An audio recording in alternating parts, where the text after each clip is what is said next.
melihat Nabi, menyaksikan mukjizat, mendengar wahyu, melihat tutur kata Nabi, hidayah tidak datang kepada dia, maka mereka tidak terpanggil mengikuti kebenaran. Kita alhamdulillah keponakan Nabi saja bukan,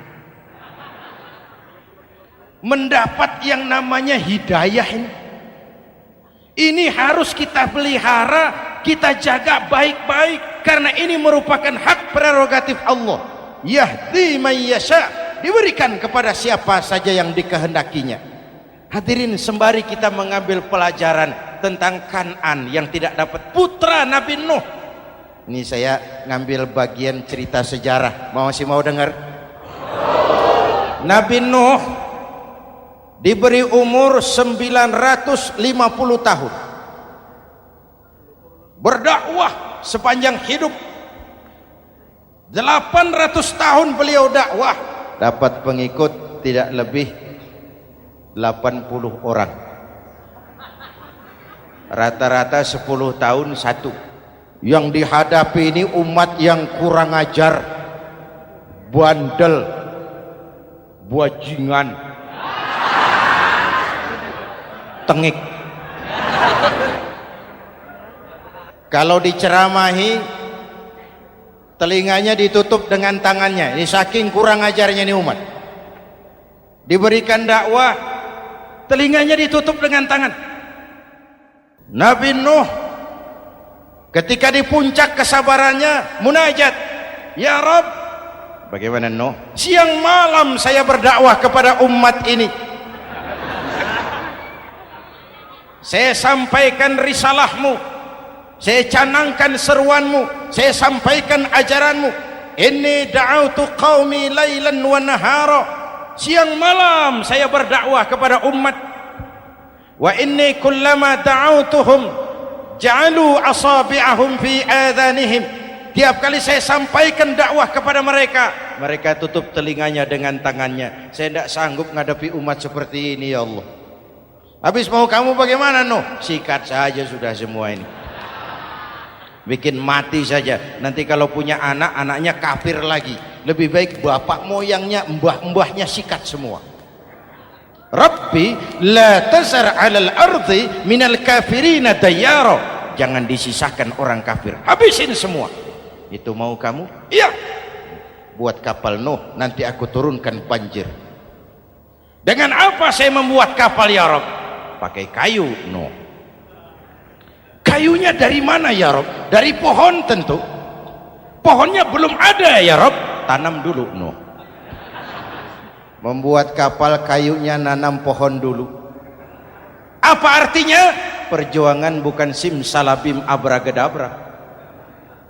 Perjuangan bukan makan lombok, ini hari dimakan, ini hari pedas. Perjuangan itu proses, ada keringat, ada air mata, ada darah, tempo-tempo nyawa. Itulah perjuangan. Sudah pohon ditebang, buatkan kapal di tengah kampung. Umat unjuk rasa lagi. Nuh makin gila, bikin kapal di tengah kampung, mau belayar kemana? Selesai Nuh, selesai ya Rabb, naik. Orang-orang yang beriman bersamamu naik, binatang serba sepasang naik. Naik Nuh, naik orang beriman, naik binatang serba sepasang. Gerimis mulai turun. Setelah kapal semua terisi, Nabi Nuh kontrol, sudah naik semua? Sudah. Nuh, Mas Bejo ada? Ada. Mbok Painem, naik sudah, masuk. Oke.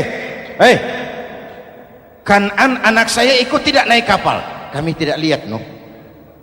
Turun ke bawah. Ada Kan'an, kami tidak lihat Nuh. Naik ke atas buritan. Kelihatan Kan'an tidak ikut naik kapal, kumpul bersama orang kafir di daratan. Inilah potret kehidupan, kumpul dengan orang-orang kafir. Berapa banyak anak-anak kita tidak mau ikut orang tuanya ke masjid, kumpul dengan orang-orang kafir di tempat maksiat.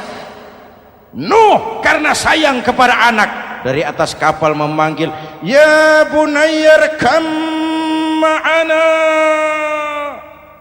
Ya, ini bahasa orang manggil Pak. Kan'an, Kesini nak, naik kapal sama papi. Ini terjemahan bebas. Jawab Kan'an di bawah, tidak mau Pak, saya di sini saja. Jangan nak, Allah sedang murka, akan turun banjir. Kalau datang banjir Bapak, sa'awi ila jabalin ya'simuni minal ma'. Saya akan naik ke gunung tinggi yang bisa menyelamatkan saya dari banjir. Kan'an naik ke gunung tinggi, gunung pun tenggelam dihantam banjir. Dalam puncak kepedihan, Nabi Nuh akhirnya sadar, ya Allah, kalau orang kafir tenggelam memang saya yang minta, tapi Kan'an kan anak saya. Nuh, anggap Kan'an bukan anakmu. Wa innahu amalun ghairu salih. Nuh sadar, akhirnya bilang, ana urid wa anta turid wallahu fa'alun lima yurid. Aku punya kemauan, kau Kan'an punya kemauan, Allah juga punya kemauan. Kemauan Allah lah yang akhirnya jadi kenyataan. Nek sekarang juga kita ngadepi musim banjir. Bukan banjir air saja, banjir peradaban-peradaban yang masuk ke negeri kita. Banjir maksiat, banjir munkarot. Kalau kita sudah ke masjid, kita sudah naik kapal, tolong kontrol anak-anak kita, tolong kontrol tetangga kita. Ayo naik kapal, banjir.